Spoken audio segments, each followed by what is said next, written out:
নমস্কার, আমি মৌসুমী। শিলালিপিতে আপনাদের সবাইকে স্বাগত জানাই। শুনছেন সাহিত্যিক বিভূতিভূষণ বন্দ্যোপাধ্যায়ের কেদার রাজা। গল্প পাঠ ভালো লাগলে শেষে একটা লাইক দিয়ে যেতে ভুলবেন না। এখনও যারা আমার চ্যানেলটা সাবস্ক্রাইব করেননি তাদের সকলের কাছে আমার অনুরোধ, প্লিজ আমার চ্যানেলটা সাবস্ক্রাইব করে নেবেন। পাশে যে বেল নোটিফিকেশনটা আছে সেটা অবশ্যই প্রেস করে দেবেন। আজ উপন্যাসের 7ম পর্ব। দুপুরের পরে রাজলক্ষ্মী এলো। শরৎ দাওয়ায় বসে পুরনো টিনের তোরঙ্গটা থেকে তার ও বাবার কাপড় বার করতে ব্যস্ত। রাজলক্ষ্মীকে দেখে বললে, এই যে আয় রাজলক্ষ্মী, সব কাপড়ই ছেঁড়া, যেটাতে হাত দিই। আমার তবু দুখানা বেরিয়েছে, বাবার দেখছি আস্ত কাপড় বাক্সে একখানাও নেই। কি নিয়ে যে যাবেন কলকাতায়? তাহলে যাচ্ছ সত্যি শরৎদি? কাকাবাবু কোথায়? যাই, একবার বেরিয়েই আসি। বসে বসে বাবার কাপড়গুলো এখন সেলাই করব। কেনবার পয়সা নেই যে নতুন একজোড়া ধুতি কিনে নেব। বেশি ছেঁড়া নয়, একটু আদ্রু সেলাই করলে কেউ টেরও পাবে না। বাবা নেই বাড়ি, এইমাত্র পাড়ার দিকে গেল। শরতের মনে খুব আনন্দ হয়েছে বাইরে বেড়াতে যাবার এই সুযোগ পেয়ে। সে বসে বসে কেবল সেই গল্পই করতে লাগলো রাজলক্ষ্মীর কাছে। কতকাল আগে তার শ্বশুরবাড়ি গিয়েছিল, ভালো মনেও পড়ে না। সেও তো বেশি দূরে নয়, টুঙ্গি মাঝদে গ্রামের কাছে বল্লভপুরের ভাদুড়িদের বাড়ি। মাঝদিয়া স্টেশনে নেমে 3 ক্রোশ গরুর গাড়িতে গিয়ে কি একটা ছোট্ট নদীর ধারে। তাদেরও অবস্থা খারাপ। আগে এক সময় ও অঞ্চলে ভাদুড়িদের নাম ডাকছিল, সে নাকি অনেককাল আগে। এখন 17 শরিকে ভাগ হয়ে আর সবাই মিলে বাড়ি বসে খেয়ে বেজায় গরিব হয়ে পড়েছে। রাজলক্ষ্মী বললে, সেখানে তোমায় নিয়ে যায় না শরৎদি? কে নিয়ে যাবে ভাই? তোমার দেওর ভাসুর নেই? আপন ভাসুরই তো রয়েছেন, হলে হবে কি, তার বেজায় পুরি পাল্লা। 7 মেয়ে 5 ছেলে, নিজেরগুলো সামলাতে পারেন না, খেতে দিতে পারেন না, আমাকে নিয়ে যাবেন। আজ 13 বছর কপাল পড়েছে, কখনো একখানা থান কাপড় নিয়ে খোঁজ করেননি। আর খোঁজ করলেও কি হতো? আমি কি বাবাকে ফেলে সেখানে গিয়ে থাকতে পারি? সে গায়ে আমার মনও টেকে না। যদি এখন তারা নিতে আসে শরৎদি? আমি ইচ্ছে সুখে যাইনি, তবে ভাসুর যদি পেরাপেরি করেন, না গিয়ে আর উপায় কি? কতদিন থাকতে পারো বলো না শরৎদি? কেন বলতো, আজ আবার তুই আমার শ্বশুরবাড়ি নিয়ে পড়লি কেন? রাজলক্ষ্মী মুখে আঁচল দিয়ে দুষ্টুমির হাসি হেসে উঠল। তারপর বললে, দাও গুছিয়ে দি, কি জিনিসপত্র আছে। মা বলছিল। কি বলছিলেন খুড়িমা? ভাগ্যিস কাকাবাবু এসে গিয়েছেন তাই, নইলে তোমার একা যাওয়া উচিত হতো না প্রভাসবাবুর সঙ্গে। শরতের চোখ দুটি যেন ক্ষণকালের জন্য জ্বলে উঠল, মুখের রং গেল বদলে। রাজলক্ষ্মী জানে শরৎ দিদি রাগলে ওর মুখ রাঙা হয়ে ওঠে আগে। রাজলক্ষ্মী ভয় পেল মনে মনে, হয়তো এ কথা তার বলা উচিত হয়নি, কিন্তু বলতে তাকে হবেই শরৎদির ভালোর জন্য। না বলে সে পারে না। কতবার তার মনে হয়েছে শরৎ দিদি তার ছোট বোন, সেই এই সংসারানভিজ্ঞা বালিকা প্রকৃতির দিদিকে সব বিপদ থেকে, কলঙ্ক থেকে বাঁচিয়ে নিয়ে বেড়াবে। শরৎ কড়া সুরে বললে, কেন উচিত হতো না? 100 বার হতো। খুড়িমাকে গিয়ে বলো রাজলক্ষ্মী, শরৎ যেখানে ভালো ভাবে সেখানে আপনার লোকের মতোই ব্যবহার করে, পর ভাবে না। তার মন যেখানে সায় দেয় সেখানে যেতে তার এতটুকু ভয় নেই। আমি কারো কথা। রাজলক্ষ্মী সভয়ে বললে, ও কি শরৎদি, তোমার পায়ে পড়ি শরৎদি, অমন চলে যেও না, ছি। তবে তুই এমন কথা বলিস কেন? খুড়িমাই বা কেন বলেন? তিনি কি ভাবেন? শোনো আমার কথা, মা সে কথা বলেনি, কিন্তু একা মেয়ে মানুষ যদি বিপদে পড়ো তখন তোমায় দেখবে কে, সেই কথাই মা বলছিল। তুমি যত ভালো ভাবো লোককে, সকলেই তত ভালো নয়। তুমি সংসারে কি বোঝো? মার বয়স তোমার চেয়ে তো কত বেশি। সেদিক থেকে মা যা বলেছে মিথ্যে বলেনি। লক্ষ্মী দিদি, অমন রাগে না, রাগলে সংসারে কাজ চলে? আমি তোমায় কত ভালোবাসি, মা কত ভালোবাসে, তা তুমি বুঝি জানো না? মা আমায় গাঁয়ে কারোর বাড়ি যেতে দেয় না, কিন্তু তোমার বাড়ি আসতে চাইলে কখনো কোনো আপত্তি করেনি। শরতের রাগ ততক্ষণে চলে গিয়েছে।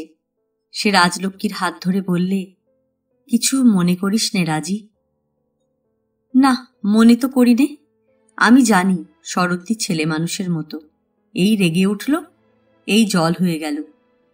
রাগ তোমার বেশিক্ষণ শরীরে থাকে না, গঙ্গা জলে ধোয়া মন যে। সাধে কি বড় বংশের মেয়ে বলে তোমাকে শরৎদি? শরৎ সলজ্জ মুখে বললে, যা যা, বকিস নে, থাম তুই। এই সময় দূর থেকে কেদারকে আসতে দেখে রাজলক্ষ্মী বললে, কাকাবাবু আসছেন শরৎদি, ওসব কথা থাক, কি কি কাজ করতে হবে, কি গুছিয়ে দিতে হবে বলে দাও। কি আর গুছিয়ে দিবি, 2-5 দিনের জন্য তো যাওয়া। হ্যাঁ রে, উত্তর দেউলে সন্ধে পিদিম দেবার জন্য বামি বাগ দিকে ঠিক করে দিতে পারবি? আমি এসে তাকে 4 আনা পয়সা দেব। রাজলক্ষ্মী বললে, বলে দেখব, কিন্তু সে রাজি হবে না। সন্ধেবেলা সে ঘেঁষবে উত্তর দেউলের অরুণ্যি বীজে বনে। বাপরে, তার চেয়ে এক কাজ করা যাক না কেন, আমি তোমার সন্ধে দেব রোজ রোজ।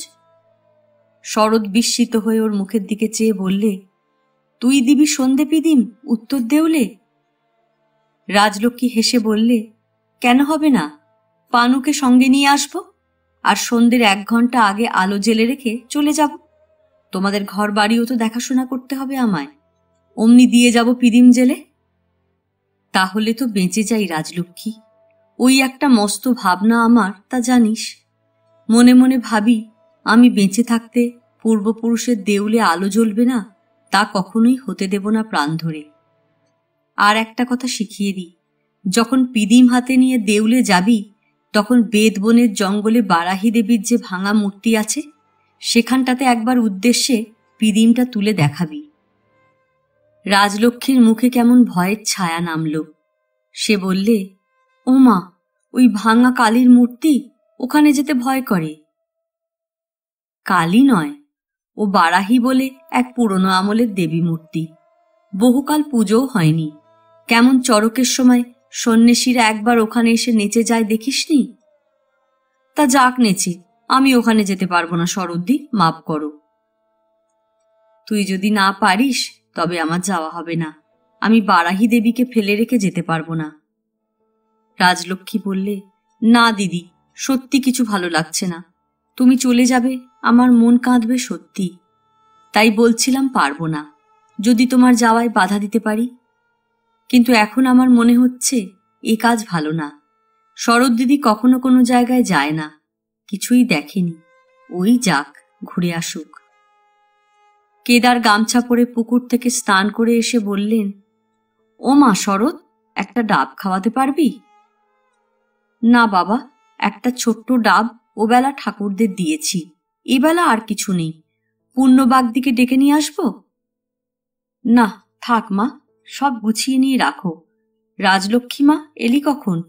তা তুই একটু সাহায্য কর না। ও তো করছেই বাবা, ও উত্তর দেউলে পিদিম দেবে পর্যন্ত বলেছে।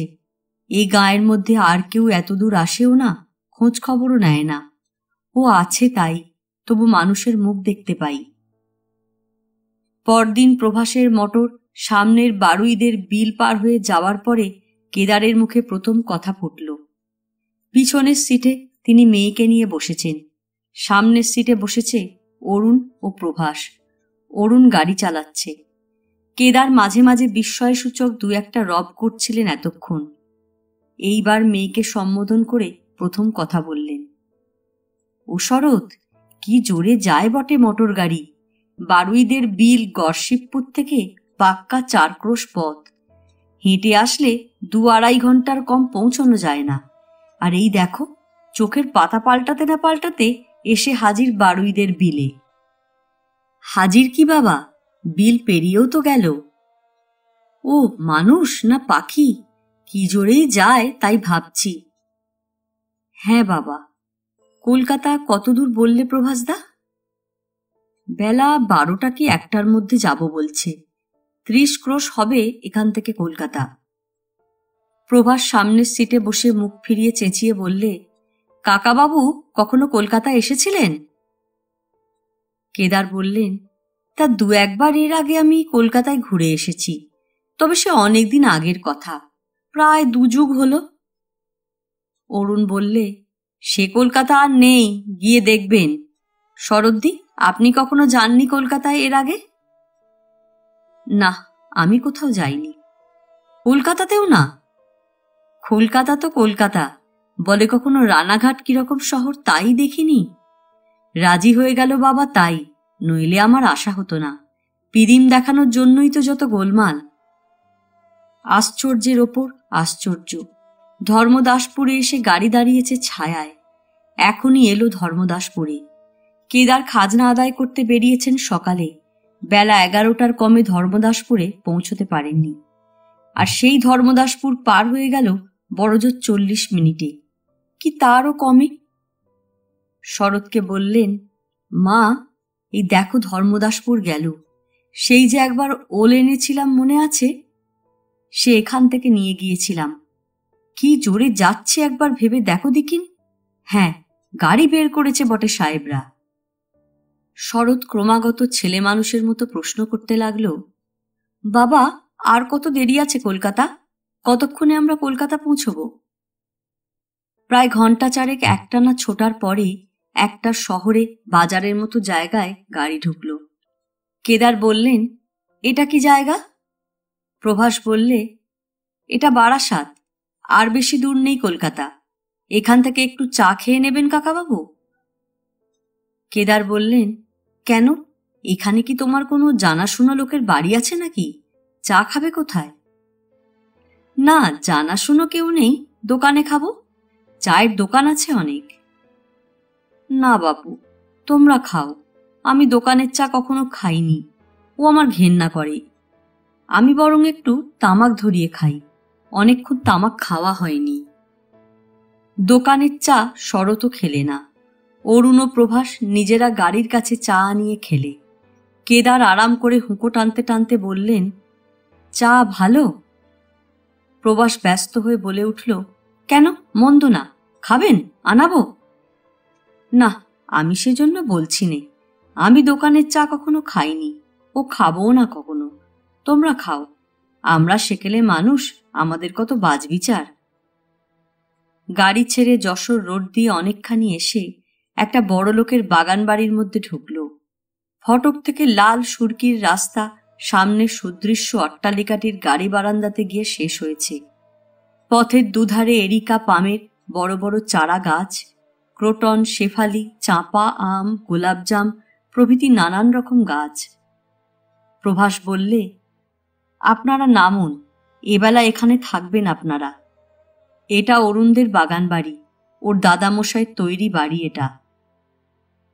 কেদার ও শরৎ দুজনেই বাড়ি দেখে আনন্দে ও বিস্ময়ে নির্বাক হয়ে গেলেন। এমন বাড়িতে বাস করবার কল্পনাও কখনো তারা করেননি। মার্বেল পাথরে বাঁধানো মেঝে, ছোট বড় 8-10টা ঘর, বড় বড় আয়না, ইলেকট্রিক পাখা, আলো, কোচ, কেদারা। তবে দেখে মনে হয় এখানে যেন কেউ বাস করেনি কোনোদিন। সব জিনিসই খুব পুরনো। 2-1টা ঘর ছাড়া অন্য ঘরগুলোতে ধুলো, মাকড়সার জাল বোঝাই। কেদার কথাটা বললেন প্রভাসকে। প্রভাস বললে, ওর দাদাবাবু শৌখিন লোক ছিলেন, তিনি মারা গিয়েছেন আজ বছর কয়েক। এখন মাঝে মাঝে অরুণেরা আসে, সব সময় কেউ থাকে না। শরৎ বললে, এটাই কলকাতা প্রভাসদা? না, এটাকে বলে দমদম। এর পরেই কলকাতা শুরু হলো। তোমরা বিশ্রাম করো, ও বেলা কলকাতা বেরিয়ে নিয়ে আসবো। এখুনি ঝি আসবে, যা দরকার হয় বলে দিও ঝিকে, সব গুছিয়ে এনে দেবে। ঠাকুর আসবে এখন। শরৎ বললে, কি ঠাকুর? রান্না করতে আসবে ঠাকুর। বাবা ঠাকুরের হাতের রান্না খেতে পারবেন না প্রভাসদা, ঠাকুর আসবার দরকার নেই, আমি আছি তবে কি জন্যে? কলকাতায় এলে একটু বেড়াবে না, বসে বসে রান্না করবে গড়শিবপুরের মতো? বাহ, তা হোক গে, আমার রান্না করতে কতক্ষণ যাবে বলুন তো? কজন লোকের রান্না করতে হবে? প্রভাস ও অরুণ শরতের প্রশ্ন শুনে হেসে ফেললে। প্রভাস বললে, কজন লোকের রান্না আবার? তোমাদের দুজনের? আবার কে আসবে তোমাদের এখানে খেতে? তুমি তো আর রাঁধুনি বামুন নও যে দেশ শুদ্ধ লোকের রেঁধে বেড়াবে। আচ্ছা, আমরা এখন আসি কাকাবাবু, বিকেল 6টার সময় আবার আসব। মলঙ্গালেনে আমাদের যে বাড়ি আছে সেখানে নিয়ে যাব ওবেলা। ওরা গাড়ি নিয়ে চলে গেলে কেদার আর একবার তামাক সাজতে বসলেন। শরৎ চারিদিক বেরিয়ে এসে বললে, বাহ, চমৎকার জায়গা। ওদিকে একটা বাঁধা ঘাটওয়ালা পুকুর। দেখবে এসো না বাবা, তোমার কেবল তামাক খাওয়া আর তামাক খাওয়া। এই তো একবার খেলে বারাসাত নাকি জায়গায়। কেদার অগত্যা উঠে মেয়ের পিছু পিছু গিয়ে পুকুর দেখে এলেন। বাঁধা ঘাট অনেক দিনের পুরনো, কতকাল এ ঘাট যেন কেউ ব্যবহার করেনি। পুকুরের ওপারেও বাগান, কিন্তু ওদিকটাতে আগাছার জঙ্গল বড় বেশি। শরৎ বললে, বাবা খিদে পেয়েছে? না। ঠিক পেয়েছে বাবা, উড়িয়ে দিলে শুনবো না। ভাঁড়ারে জিনিসপত্র সব আছে, দেখে এসেছি। হালুয়া আর লুচি করে আনি। কেদার চুপ করে তামাক টানতে লাগলেন। মেয়ের কাজে বাধা দেবার বিশেষ কোনো লক্ষণ প্রকাশ করলেন না অবশ্যই। শরৎ কিন্তু অল্প একটু পরে রান্নাঘর থেকে ফিরে এসে বললে, বাবা মুশকিল বেঁধেছে। কি রে? এখানে তো দেখছি পাথুরে কয়লা জ্বালানো উনুন, কাঠের উনুন নেই। কয়লা কি করে জ্বালতে হয় জানি নে বাবা, ঝি না এলে হবেই না দেখছি। শরৎ ছেলে মানুষের মতো আনন্দে বাগানের সব জায়গায় বেরিয়ে ফুল তুলে ডাল ভেঙে এ গাছতলায় লোহার বেঞ্চিতে বসে ও গাছতলায় লোহার বেঞ্চিতে বসে বসে উৎপাত করে বেড়াতে লাগল। বেশ সুন্দর ছায়াভরা বাগান, কত রকমের ফুল, অধিকাংশই সে চেনে না, নামও জানে না। কেদার মেয়ের পীড়াপিড়িতে এক জায়গায় গিয়ে লোহার বেঞ্চিতে খানিকটা বসে কলের পুতুলের মতো দু একবার মাথা দুলিয়ে বলতে লাগলেন, বাহ বেশ বাহ। বেলা যখন বেশ পড়ে এসেছে তখন প্রভাস মোটর নিয়ে এসে বললে, আসুন কাকাবাবু। চলো শরৎ, কাকাবাবুকে কিছু খাইয়েছ? শরৎ হেসে বললে, তা হয়নি, ঝি তো মোটেই আসেনি। তুমি তো বললে তুমিই করবে, জিনিসপত্র তো আছে। কয়লার উনুনে জাল দিতে জানিনি, কয়লা ধরাতে জানিনি, তাতেই তো হলো না। প্রভাস চিন্তিত মুখে বলল, তাই তো, এ তো বড় মুশকিল হলো। কেদার বললেন, কিছু মুশকিল নয় হে প্রভাস, চলো তুমি, ফিরে এসে বরং জলযোগ করা যাবে। প্রভাস বললে, যদি নিকটের ভালো দোকান থেকে কিছু মিষ্টি কিনে আনি, তা আপনাদের চলবে না কাকাবাবু? শরৎ হেসে বললে, বাবা ওসব খাবেন না প্রভাসদা, তাছাড়া আমি তো খেতেও দেব না। কলকাতা শহরে শুনেছি বড় অসুখ বিসুখ, যেখান সেখান থেকে খাবার খাওয়া ও সইবে না। অগত্যা সকলে মোটরে উঠে বসলেন, গাড়ি ছাড়ল। প্রথমে যশোর রোডের দুধারে বাগানবাড়ি ও কচুরিপানা বোঝাই ছোট বড় জলা ছাড়িয়ে বেলগেছের মোড়ের আলোকোজ্জ্বল দৃশ্য দেখে পিতাপুত্রী বিস্ময়ে নির্বাক হয়ে পড়ল। ওদের দুজনের মুখে আর কোনো কথা নেই। গাড়ি ওখান থেকে এসে পড়ল কর্নওয়ালি স্ট্রিটে, এবং দুধারে দোকান, পসার, থিয়েটার, সিনেমা, ইলেকট্রিক আলোর বিজ্ঞাপন। দোকানের বাইরে শোকেসে বহু বিচিত্র কাপড়, পোশাক, পুতুল, আয়না, সেন্ট, সাবান, স্নো প্রভৃতির সুদৃশ্য সমাবেশের মধ্য দিয়ে গাড়ি এসে পড়ল হ্যারিসন রোডের মোড়ে, এবং এখান থেকে গাড়ি ঘুরে গেল হাওড়ার পুলের ওপর। ও পার হয়ে হাওড়া স্টেশনের গাড়ি বারান্দায় গিয়ে দাঁড়ালো। পুল পার হওয়ার সময় প্রভাস বললে, এই দেখুন হাওড়ার পুল, নিচে গঙ্গা, আমরা যাচ্ছি হাওড়া স্টেশনে। এবারও কেদার বা শরৎ কারোর মুখ থেকে কোনো কথা বেরোল না। প্রভাস গাড়ি থামিয়ে বললে, কাকাবাবু চলুন, স্টেশনের রেস্টুরেন্ট থেকে আপনাকে চা খাইয়ে আনি, খাবেন কি? কেদারের কোনো আপত্তি ছিল না, কিন্তু মেয়ে বাপের পরকালের দিকে অত্যন্ত সতর্ক দৃষ্টি রেখেছে। বাবা নাস্তিক মানুষ, ওর এই বয়সে কোনো অশাস্ত্রীয় অনাচারের সংস্পর্শে কখনো সে আসতে দেবে না। কেদার তা ভালো জানতেন। তিনি মেয়ের মুখের দিকে করুণ দৃষ্টিতে চাইলেন বটে, কিন্তু শরৎ তার মুখের দিকে ভালো করে না চেয়েই বললে, চলুন প্রভাসদা, উনি ওখানে খাবেন না।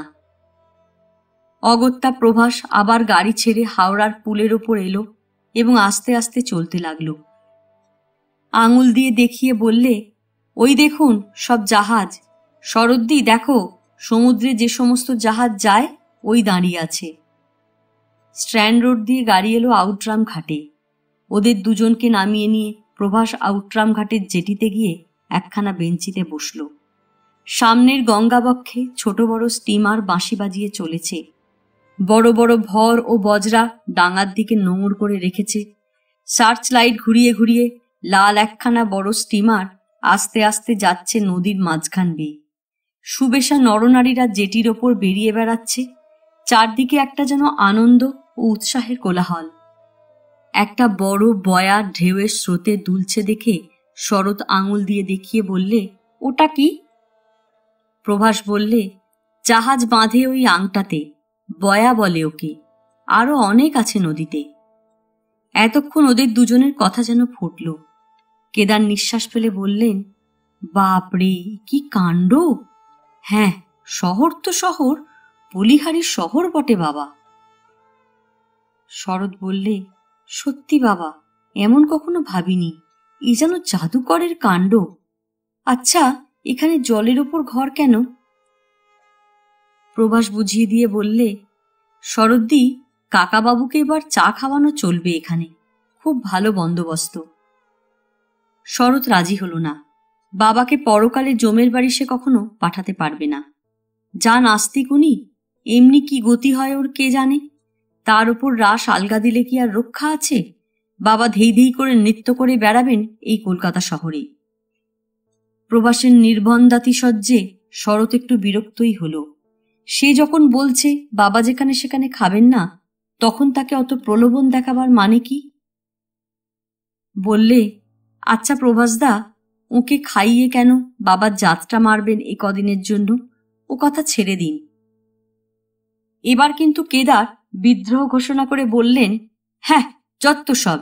একদিন কোথাও চা খেলেই একেবারে নরকে যেতে হবে। নরক অত সোজা নয়, পরকালও অমন ঠুনকো জিনিস নয়। চলো সবাই মিলে চা খেয়ে আসা যাকে। শরৎ দৃঢ় স্বরে বললে, না, তা কখনো হবে না। যাও দেখি। সন্ধে আহ্নিক তো করো না কোনো কালে। আবার 36 জাতের জল না খেলে চলবে না তোমার বাবা। কেদারের সাহসের ভাণ্ডার নিঃশেষ হয়ে গেল। প্রভাসও আর অনুরোধ করলে না। তিনিও আর যেতে চাইলেন না। ওখান থেকে সবাই এলো ইডেন গার্ডেনে। রাত প্রায় 8:30। বহু সুসজ্জিত সাহেব মেমকে বেড়াতে দেখে শরৎ তো একেবারে বিস্ময়ে স্তম্ভিত। এত সাহেব মেম একসঙ্গে কখনো দেখা দূরে যাক, কল্পনাও করেনি কোনোদিন। শরৎ হাঁ করে একদৃষ্টে এরিকা পামের কুঞ্জের দিকে বেঞ্চিতে উপবেশনরত দুটি সুবেশ সুদর্শন সাহেব ও মেমের দিকে চেয়ে রইল। হঠাৎ কি ভেবে তার চোখ দিয়ে জল ঝরে পড়তেই আঁচল দিয়ে ক্ষিপ্র হস্তে সে মুছে ফেললে। শরতের মনে হল, গ্রামের লোকের দুঃখ দারিদ্র, কত ভাগ্যহত দিনহীন ব্যক্তি সেখানে কখনো জীবনে আনন্দের মুখ দেখলে না। ব্যান্ড স্ট্যান্ডে ব্যান্ড বাজছিল অনেকক্ষণ থেকে। শরৎ অনেকক্ষণ বাবার সঙ্গে দাঁড়িয়ে দাঁড়িয়ে বাজনা শুনলে, কিন্তু ওর ভালো লাগলো না। সবাই যেন বেসুরো। তার অনভ্যস্ত কানে পদে পদে সুরের খুঁত ধরা পড়ছিল। প্রভাস বললে, সিনেমা দেখবে তো বলো, নিয়ে যাই। শরৎ কখনো না দেখলেও সিনেমা সম্বন্ধে গসিপ পড়ে থাকতেই শহর প্রত্যাগত নববিবাহিতা বালিকা কিংবা বন্ধুদের মুখে অনেক গল্প শুনেছে। বাবাকে এমন জিনিস দেখাতেই হবে, সে নিজে দেখুক না দেখুক। কিন্তু আজ আর নয়। বাবার কিছু খাওয়া হয়নি বিকেল থেকে। একবার তার মনে হলো বাবা চা খেতে চাইছেন, খান বরং কোনো ভালো পরিষ্কার পরিচ্ছন্ন দোকানে বসে। কি আর হবে, বাবা যা নাস্তিক। এত বয়স হলো একবার পৈতে গাছটা হাতে করে গায়ত্রী জপটাও করেন না কোনোদিন। পরকালে ওর অধোগতি ঠেকাবার সাধ্যই হবে না শরতের। সুতরাং ইহকালে যে কদিন বাঁচেন অন্তত সুখ করে যান। ইহকালে পরকালে দুকালেই কষ্ট করে আর কি হবে। শরৎ বললে, বাবাকে চা খাইয়ে নি কোনো দোকানে বসে, ভালো দোকান দেখে। ব্রাহ্মণের দোকান নেই? কেদার অবাক হয়ে মুখের দিকে চাইলেন। প্রভাস বিপন্ন মুখে বললে, ব্রাহ্মণের দোকান তাই তো, ব্রাহ্মণের দোকান তো এদিকে দেখছি নে। আচ্ছা হয়েছে, এক উড়ে বামুন ঘড়া করে চা বেচে ওই মোড়টাতে, ভাঁড়ে করে দেয়, সেই সবচেয়ে ভালো। চলুন নিয়ে যাই। চা পান শেষ করে ওরা আবার মোটরে চৌরঙ্গি পার হয়ে পার্ক স্ট্রিটের মোড় পর্যন্ত গেল। এক জায়গায় এসে কেদার বললেন, এখানটাতে একটু নেমে হেঁটে দেখলে হতো না প্রভাস? বেশ দেখাচ্ছে। গাড়ি এক জায়গায় রেখে ওরা পায়ে হেঁটে চৌরঙ্গির চওড়া ফুটপাত দিয়ে আবার ধর্মতলার মোড়ের দিকে আসতে লাগলো। দোকান, হোটেলগুলোর আলোকোজ্জ্বল অভ্যন্তর ও শোকেসগুলোর পণ্যসজ্জা ওদের একেবারে তাক লাগিয়ে দিয়েছে। শরৎ তো একেবারে বিস্ময়ে বিমুগ্ধ। কতকাল মেয়ে মানুষ হয়েও সে জিনিসপত্রের লোভ করেনি। জিনিসপত্র অধিকার করে রাখবার মেয়েদের যে স্বাভাবিক প্রবৃত্তি চেপে চেপে রাখে মনের মধ্যে, শরতের সেসব বহুদিন চলে গিয়েছিল মন থেকে মুছে। কিন্তু আজ যেন আবার মাথাচাড়া দিয়ে উঠেছে তারা। একটা দোকানে ক্রিস্টালের চমৎকার ফুলদানি দেখে শরৎ ভাবলে, আহা, একটা ওই রকম ফুলদানি কেনা যেত। বুনো ফুল কত ফোটে এই সময় কালো পায়রা দিঘির পাড়ের জঙ্গলে। সাজিয়ে রাখত সে রোজ রোজ।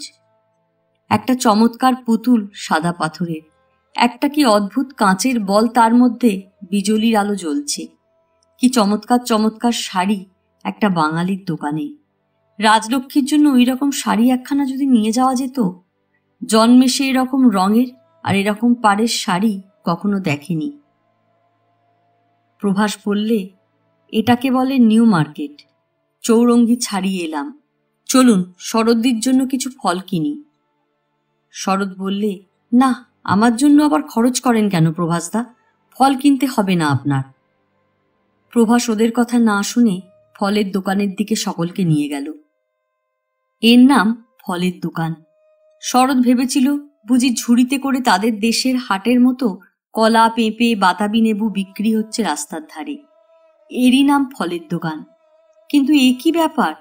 এত স্তূপীকৃত বেদানা, কমলালেবু, কিশমিশ, আনারস, আঙুর যে এক জায়গায় থাকতে পারে, এ কথা সে জানতো না এখানে আসার আগে। তবুও তো এগুলো তার পরিচিত ফল। পাড়া গাঁয়ের মেয়ে, অন্য কত শত প্রকারের ফল রয়েছে যা সে কখনো চোখেও দেখেনি, নামও শোনেনি। শরৎ জিজ্ঞেস করলে, কাগজে জড়ানো জড়ানো ওগুলো কি ফল প্রভাসদা? ও আপেল। ক্যালিফোর্নিয়া বলে একটা দেশ আছে আমেরিকায়, সেখান থেকে এসেছে। তোমার জন্য নেব শরদ্দি? আর কিছু আঙুর নি? কাকাবাবু আনারস ভালোবাসেন। একটা বড় ঠোঙায় ফল কিনে ওরা নিউ মার্কেটের বিভিন্ন দিকে বেড়াতে বেড়াতে এক জায়গায় এলো। সেখানে একটা আস্ত বাঘের হাঁ করা মুন্ডু মেঝের ওপর দেখে শরৎ চমকে উঠে বাবাকে দেখিয়ে বললে, বাবা, একটা বাঘের মাথা। কেদারও অবাক হয়ে চেয়ে রইলেন সেদিকে। প্রভাস বললে, এরা জন্তুর চামড়া আর মাথা এরকম সাজিয়ে বিক্রি করে। এদের বলে ট্যাক্সিডার্মিস্ট। এরকম অনেক দোকান আছে। এইবার সত্যি সত্যি একটা জিনিস পছন্দ হয়েছে বটে শরতের। ওই বাঘের মুন্ডু শুদ্ধ ছালখানা। তার নিজের শাড়ির দরকার নেই, গহনার দরকার নেই, সেসব দিন সব হয়ে গিয়েছে তার জীবনে। কিন্তু এই একটা পছন্দসই জিনিস যদি সে নিজের দখলে নিজের ঘরে সাজিয়ে রাখতে পারত, তবে সুখ ছিল 5 জনকে দেখিয়ে, নিজে 5 বার দেখে, 5 জনে ওর গল্প করে, ডেকে এনে 5 জনকে দেখাবার মতো জিনিস বটে। মুখ ফুটে সে প্রভাসকে দামটা জিজ্ঞেস করলে। প্রভাস দোকানে ঢুকে বললে, ওটা বিক্রির জন্য নয়, দোকান সাজাবার জন্য। তবে ওরকম ওদের আছে, 250 টাকা দাম। অরুণ বললে, এখন কোথায় যাওয়া হবে? প্রভাস বললে, কেন, সিনেমায়। কি বলেন কাকাবাবু? শরতের যদিও সিনেমা দেখার আগ্রহ খুবই প্রবল, তবুও সে যেতে রাজি হল না। বাবা সেই কোন সকালে দুটো খেয়ে বেরিয়েছেন, এখন গিয়ে রান্না না চড়িয়ে দিলে আবার তিনি কখন খাবেন? অগত্যা সকলে মোটরের আলোকোজ্জ্বল কলিকাতা নগরীর বিরাট সৌন্দর্যের মধ্যে দিয়ে এলো আবার সেই বেলগেছের পুলের মুখে। শরৎ এতক্ষণ চুপ করেছিল, এইবার বললে, বাবা, কত বড় শহর! পুলও নেই, কিনারাও নেই। প্রভাস এসে বললে, শরদ্দি, এ কি আর তুমি ধর্মদাসপুর পেয়েছ? গড় শিবপুর থেকে ধর্মদাসপুর যত বড়, ততখানি লম্বা হবে কলকাতা। আজ চলো, কাল আবার ভালো করে দেখো, আমাদের মলঙ্গালেনের বাড়িতেও নিয়ে যাব। বেলগেছের পুল ছেড়ে দুধারের দৃশ্য যেন অনেকটা পাড়াগাঁয়ের মতো। বড় বড় বাগান বাড়ির ঘন বৃক্ষশ্রেণীর অন্তরালে 2-4টি বিজলি বাতি। কোনো কোনো বাগান বাড়ি একদম অন্ধকার। এখানে এক পশলা বৃষ্টি আসতে গাড়ির জানলার কাঁচ উঠিয়ে দেওয়া হলো হ্যান্ডেল ঘুরিয়ে। খাড়া সোজা পথ তীব্র হেডলাইটের আলোয় স্পষ্ট হয়ে উঠেছে চোখের সামনে। দ্রুতগামী মোটর যেন লম্ফে লম্ফে সুদীর্ঘ পথটার খানিকটা করে অংশ এক এক কামড়ে গিলে খাচ্ছে। শরৎ হাঁ করে চেয়ে রইল। ওদের বাগান বাড়িটার ফটক দিয়ে গাড়ি ঢুকলো ভেতরে। এ বাগানটা যেন আরো অন্ধকার, তবে সব ঘরেই বিজলি বাতির বন্দোবস্ত। প্রভাসকে টিপলে ফুটুস ফুটুস এ ঘরে আলো জ্বলে উঠল সবুজ কাচের চিমনির মধ্যে দিয়ে। বারান্দায় পুটুস পুটুস, দীর্ঘ বারান্দায় এদিক থেকে ওদিক 3টে আলো জ্বলে উঠল। শরৎ বললে, আমায় দেখিয়ে দিন প্রভাসদা, কি করে জ্বালতে হয়। পুটুস, বাতি নিভে গেল, একদম অন্ধকার। এইটে হাত দিয়ে টেপো শরৎদি, এই দেখো, এই জ্বলল, আবার উঠিয়ে নাও, এই নিভে গেল। শরৎ বালিকার মতো খুশিতে বারবার সুইচ টিপে আলো একবার জ্বালিয়ে একবার নিভিয়ে দেখতে লাগলো। বাবা দেখো কিরকম, তুমি এরকম দেখোনি? কেদার তাচ্ছিল্যের সুরে বললেন, ওসব তুমি দেখো মা, আমি এর আগেও দেখে এসেছি, ওসব দেখে গিয়েছি। শরৎ বললে, সে কবে বাবা? তুমি আবার কবে কলকাতায় এসেছিলে শুনি? তুই তখন জন্মাসনি। কলকাতায় তখন ঘোড়ার ট্রাম চলত। তোর মার জন্য বড়বাজার থেকে ভালো তাঁতের ডুরের শাড়ি কিনে নিয়ে গিয়েছিলাম। তাই দেখে তোর মার কি আহ্লাদ। তখন ইলেকট্রিক আলো সব রাস্তায় ছিল না, 2-1টা বড় রাস্তায় দেখেছিলাম। লোকের বাড়িতে তখন গ্যাস জ্বলত। প্রভাস বিস্ময়ের সুরে বললে, সত্যি কাকাবাবু, আপনি যা বলছেন ঠিক তো? আমি বাবার মুখেও শুনেছি প্রথম হ্যারিসন রোডে ইলেকট্রিক লাইট জ্বলে, তখন। হ্যাঁ হ্যাঁ, ওই যে রাস্তা বললে, ওখানেই আমি দেখেছি, অনেক দিনের কথা। ইতিমধ্যে ঝি এসে জানালো উনুনে আঁচ দেওয়া হয়েছে। শরৎ তাড়াতাড়ি রান্নাঘরের দিকে গেল। যাওয়ার সময় বলে গেল, বসো বাবা, ভালো করে চা করে আনি। প্রভাসদা, অরুণবাবু যাবেন না চা না খেয়ে? রাত 9:30টার মধ্যে ক্ষিপ্র হস্তে রান্নাবান্না সাঙ্গ করে শরৎ বাবাকে খাওয়ার ঠাঁই করে দিলে। প্রভাস ও অরুণ তার অনেক আগে চা পান করে বিদায় নিয়েছে। শরৎ মাথা দুলিয়ে বললে, ভাত কিন্তু নয় বাবা, লুচি। যা হয় দাও মা, লুচি কেন? লুচির বন্দোবস্ত দেখি করে রেখেছে, ঘি আটা চাল আনেনি। বেশ ভালোই হলো, তুই খেতে পাবি এখন। বসো, গরম গরম আনি।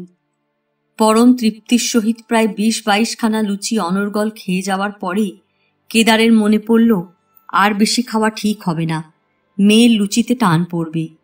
শরৎ আবার যখন দিতে এলো বললে, না আর না, থাক। কেন, দিই না, এই 2খানা গরম গরম। তোমার জন্য আছে তো?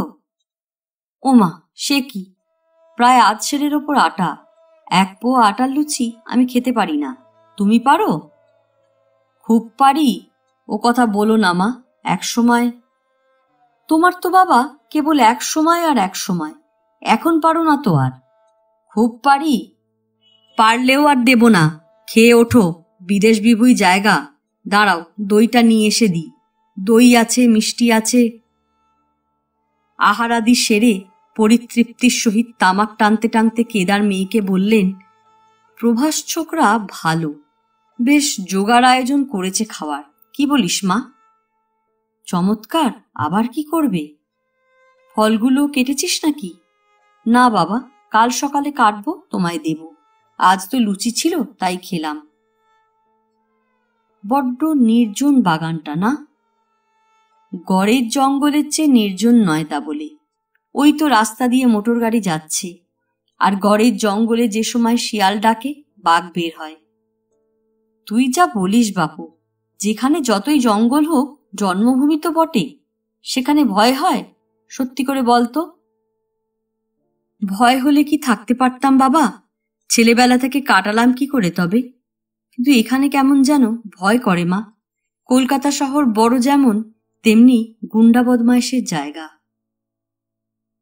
সারাদিন মোটর ভ্রমণের ক্লান্তির ফলে রাত যেন কোথা দিয়ে কেটে গেল। পরদিন সকালে শরৎ বাথরুমে ঢুকে স্নান সেরে নিয়ে বাবার জন্য চা আর খাবার করতে বসল। অনেক দিন পরে সে বাবাকে ভালো করে খাওয়ানোর সচ্ছল উপকরণ হাতের কাছে পেয়ে তার সদ্ব্যবহার করতে ব্যস্ত হয়ে পড়েছে। কেদার বললেন, প্রভাস আর অরুণের জন্য খাবার করে রাখো মা, যদি ওরা সকালে এসে পড়ে। কিন্তু তারা সকালের দিকে এলো না। দুপুরের পর কেদার একটু ব্যস্ত হয়ে পড়লেন। তাঁর দিবানিদ্রা অভ্যাস নেই, অথচ রাস্তাঘাট না চেনার দরুন কোথাও যেতেও পারেন না। এই বাগান বাড়ির চতুর্সীমায় বন্দি জীবনযাপন করার মতো লোক নন তিনি। শরৎকে ডেকে বললেন, হ্যাঁ মা, গঙ্গা কোন দিকে ঝিকে জিজ্ঞেস করো তো। শরৎ ঘুরে এসে বললে, গঙ্গা নাকি এখান থেকে 2 ক্রোশ পথ বাবা। কেন, গঙ্গা কি হবে? না, একটু বেরিয়ে আসতাম গঙ্গার ধারে। বেলা 3টের পর প্রভাস একা মোটর হাঁকিয়ে এলো। বললে, ও বেলা কাজ ছিল জরুরি, আসতে পারলাম না। কোনো অসুবিধে হয়নি তো কাকাবাবু? না, অসুবিধে কি হবে, অরুণ এলো না। তার সঙ্গে দেখাই হয়নি আজ সারাদিন। তবে সেও কাজে ব্যস্ত আছে মনে হচ্ছে, নইলে নিশ্চয় আসত। তুমি চা খেয়ে নাও শরৎমা, তোমার প্রভাস তাকে। আধ ঘন্টার মধ্যে কেদার চা পান শেষ করে মেয়েকে নিয়ে মোটরে উঠলেন। বললেন, কলকাতার দিকে না গিয়ে এবার চলো না বেশ গঙ্গার ধারে নির্জন জায়গায়। পেনেটিতে দ্বাদশ শিবের মন্দিরে যাবেন? শরৎ আগ্রহের সুরে বললে, তাই চলো প্রভাসদা, দেখিনি কখনো। কেদার শিব মন্দির দেখবার কোনো আগ্রহ দেখালেন না। তীর্থদর্শনে পুণ্য অর্জন করবার ওপর লোভ জীবনে তার কোনোদিনই দেখা যায়নি। ব্যারাকপুর ট্রাঙ্ক রোডে পড়ে মোটর তীর বেগে পেনিটির দিকে ছুটল। রাস্তার দুধারে কত বিচিত্র উদ্যানরাজি, কত সুন্দর বাড়ি, কলকাতার বড়লোকেদের ব্যাপার। পেনিটির দ্বাদশ শিবের মন্দির দেখে শরৎ খুব খুশি। সামনে গঙ্গা, ওপারে কত কলকারখানা, মন্দির, ঘরবাড়ি, এপারে সারি সারি বাগান বাড়ি। বিকেলের নীল আকাশ গঙ্গার বিশাল বক্ষে ঝুঁকে পড়েছে, নৌকো স্টিমারের ভিড়। শরৎ অবাক হয়ে গঙ্গার বাঁধা ঘাটে রানার উপর দাঁড়িয়ে দেখে দেখে বললে, এমন কখনো দেখিনি বাবা, ওপারের দিকটা কি চমৎকার। প্রভাস বললে, ভালো লাগছে শরৎদি? ইচ্ছে করে এখানেই সব সময় থাকি আর গঙ্গা স্নান করি। ভালো কথা প্রভাসদা, কাল গঙ্গা নামাও না কেন? বেশ ভালোই তো, কোন সময় আসবো বলো, কোথায় নাইবে? এখানেই এসো, এ জায়গা আমার ভারী ভালো লেগেছে। এখানেই আসবে না কালীঘাটে? কাকাবাবু কি বলেন? তুমি যেখানে ভালো বোঝো, বাবার কথা ছেড়ে দাও, উনি ওসব পছন্দ করেন না। সন্ধ্যার আগে অস্ত দিগন্তের চিত্র বিচিত্র রঙিন আকাশের ছায়া গঙ্গার জলে পড়ে যে মায়ালোক সৃষ্টি করল, শরৎ সেরকম দৃশ্য জীবনে কোনোদিন দেখেনি। গড়শিবপুর জলের দেশ নয়, এত বড় নদী, জলের বুকে এমন রঙিন মেঘের প্রতিচ্ছায়া সেই প্রথম দেখল। রাজলক্ষ্মীর জন্যে মনটা কেমন করে উঠল শরতের। সে বেচারি কিছু দেখতে পেলে না জীবনে, আজ সে সঙ্গে থাকলে আনন্দ অনেক বেশি হতো। বাড়ি ফিরে শরৎ রান্নাঘরে ঢুকল। প্রভাস কিছুক্ষণ বসে কেদারের সঙ্গে কথাবার্তা বলতে লাগল। কথায় কথায় কেদার বললে, হ্যাঁ এখানে কোথাও গান টান হয় না? আসলে কেদারের এসব খুব ভালো লাগছিল না। শহর, দেব মন্দির, গঙ্গা, দোকান, ট্রাম এসব খুব ভালো জিনিস, কিন্তু তিনি একটু গান বাজনা চান, চিরকাল যা করে এসেছেন। শরৎ ছেলে মানুষ, তার উপর মেয়ে মানুষ, ও শহর বাজার ঠাকুর দেবতা দেখে খুশি থাকতে পারে। কেদারের এখন সে বয়স নেই। মেয়ে মানুষও নন যে পুণ্যের লোভ থাকবে। প্রভাস বললে, কি রকম গান বাজনা বলুন? এই ধরো কোনো গান বাজনার আড্ডা। শুনেছি তো কলকাতায় অনেক বড় বড় গানের মজলিস বসে বড়লোকের বাড়ি। একদিন সেরকম কোনো জায়গায় নিয়ে যেতে পারো? প্রভাস একটু ভেবে বললে, তা বোধ হয় পারব, দেখি সন্ধান নিয়ে, কাল বলবো আপনাকে। অনেক শুনেছি বড় বড় ওস্তাদ আছে কলকাতায়। কোথায় থাকে জানো? তাদের গান শুনবার সুবিধা হয়। আমি দেখব কাকাবাবু, অরুণকে জিজ্ঞেস করি কাল, ও অনেক খোঁজ রাখে। প্রভাস মোটর নিয়ে চলে যাচ্ছে, এমন সময় শরৎ এসে বললে, ও প্রভাসদা, যাবেন না? কেন শরৎদি?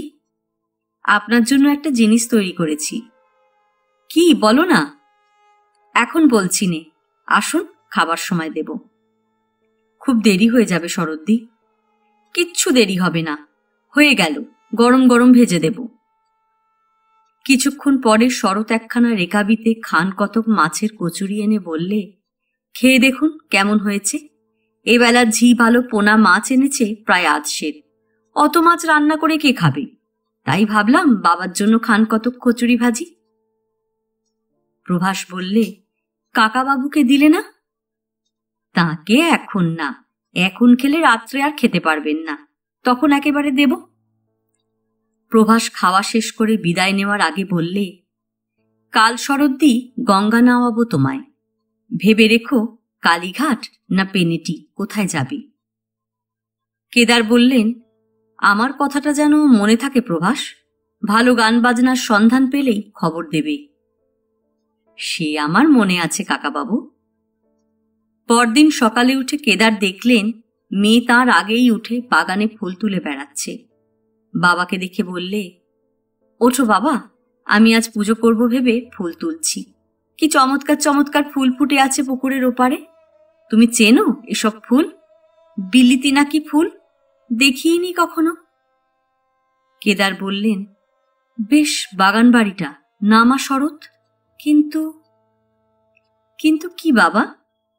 এখানে বেশি দিন মন টেকে না।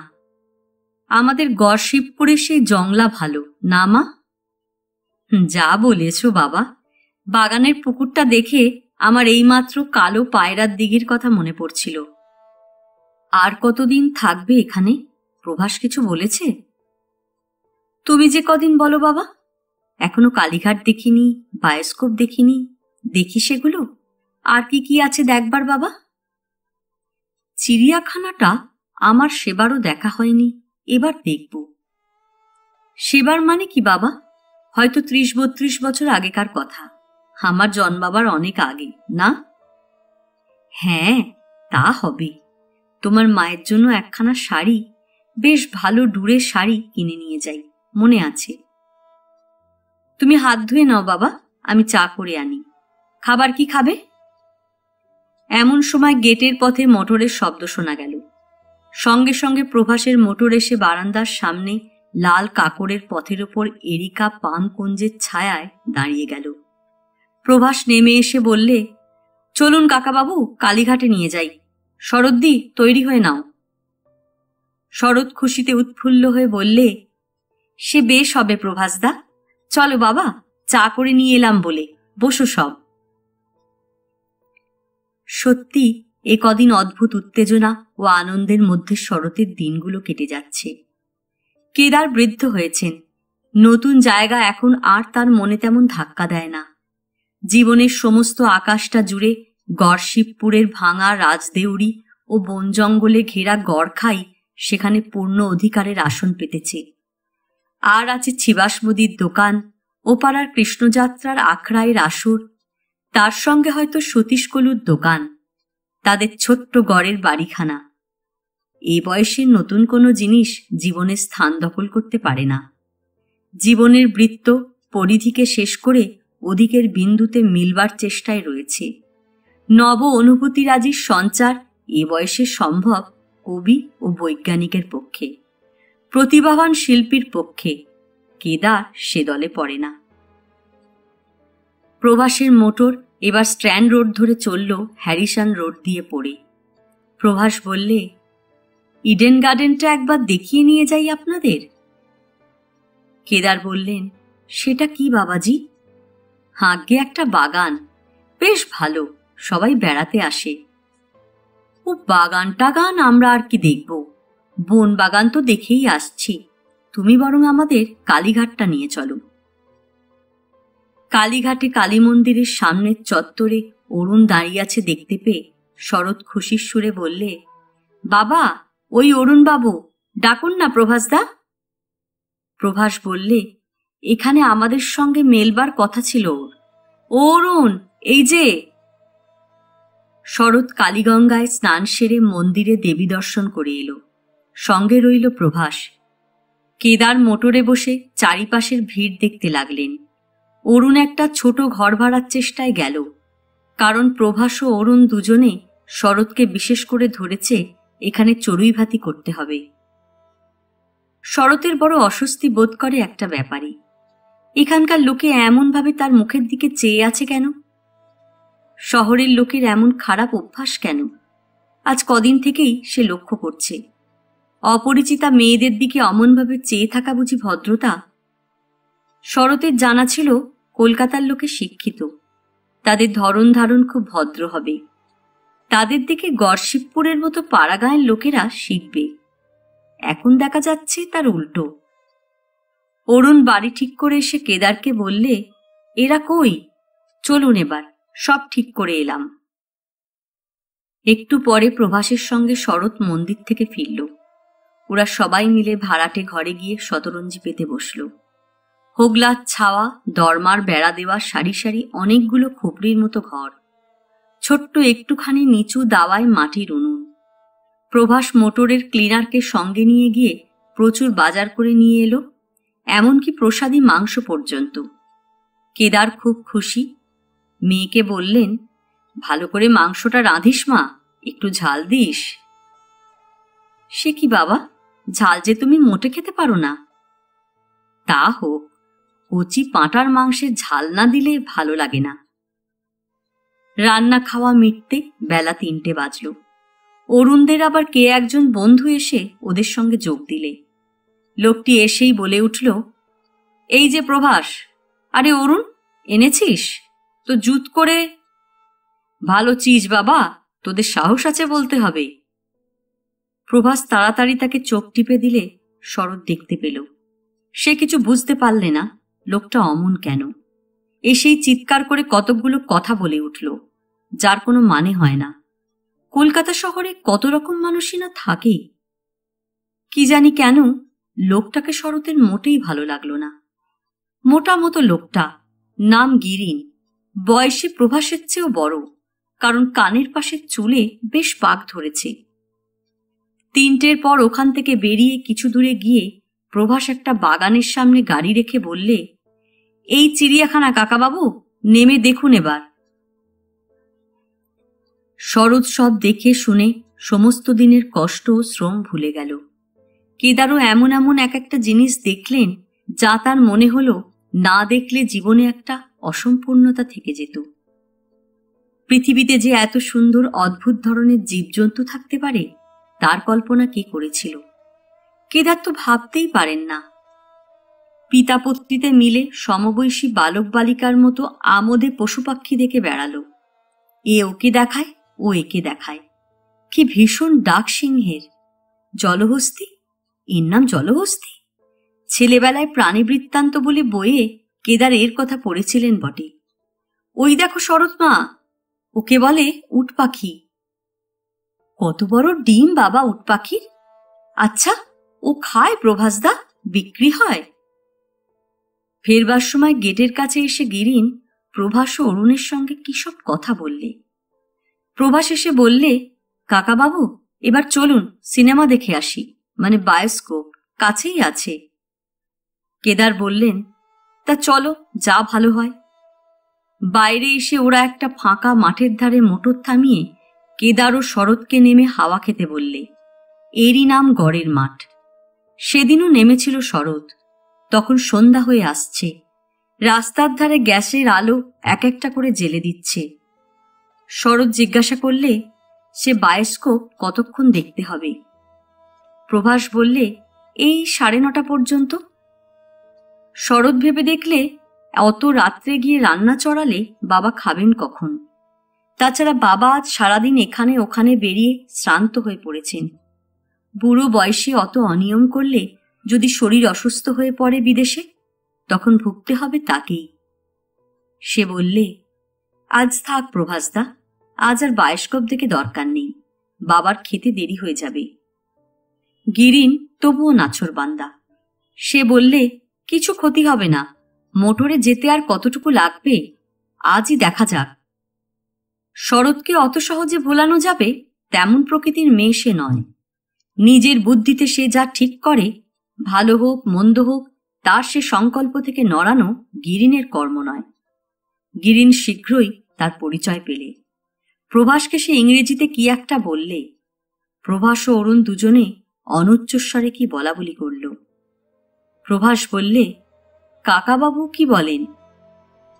কেদার নিজের মত অনুসারে চলবার সাহস পান গড়শিবপুরে। এখানে মেয়ের মতের বিরুদ্ধে যেতে তাঁর সাহসে কুলোয় না। সুতরাং তিনি বললেন, ও যখন বলছে তখন আজ না হয় ওটা থাকবে প্রভাস, কাল যা হয় হবে। অগত্যা প্রভাস ওদের নিয়ে মোটরে উঠল, কিন্তু বেশ বোঝা গেল ওদের দল তাতে বিরক্ত হয়েছে। আজ এ পর্যন্তই। উপন্যাসের 8ম পর্ব নিয়ে অন্যদিন আসব। গল্প পাঠ ভালো লাগলে লাইক, শেয়ার, কমেন্টস করতে ভুলবেন না। আজকের মতো নমস্কার।